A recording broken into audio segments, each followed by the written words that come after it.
How do you buy investment property with no money down? You may have some extra cash on hand right now and looking for a way to make it grow. Maybe you've gone into retirement and would like to increase the size of your nest egg. You've heard people talking about making real estate investments in the extra income they have generated with little output of money, and that sounds like what you're looking for yourself.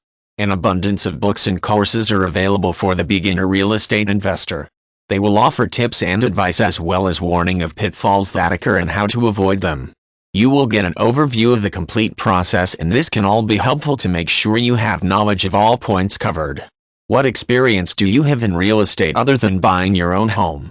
Time will give you the best experience, of course, but you need to get some knowledge now to get started. So to get your feet wet, get a little experience under your belt, real estate bird dogging is a great introduction for a beginner in this market. You will learn what other real estate investors look for in a property, how the pricing works, and many more things to give you some seasoning. You are probably asking, what is bird dogging in relation to real estate? This is the person that scours their neighborhood as well as other familiar areas for rundown, abandoned, or for sale by owner properties. You then turn this information over to an investor that will buy the property and you will get a finder's fee.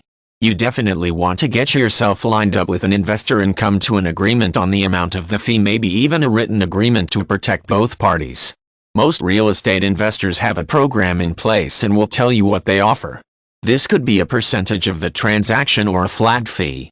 The investor will be the one making the money off this transaction, but the knowledge you gain will be your greatest reward.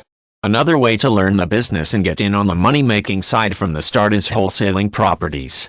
You will go through the process of finding the rundown, abandoned, and for sale by owner properties, but you will negotiate the purchase yourself, buying at a low price. Then in turn take the property information to a real estate investor and resell the property at a higher rate. You make a profit in the exchange in this scenario.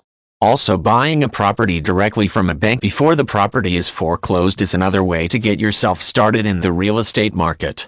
Good bargains can be found from short sales, but they can also be complicated, so you want to know exactly what you are doing. Referring to the books and courses mentioned earlier, or perhaps talking to a realtor or your banker and asking the pertinent questions for a quick education.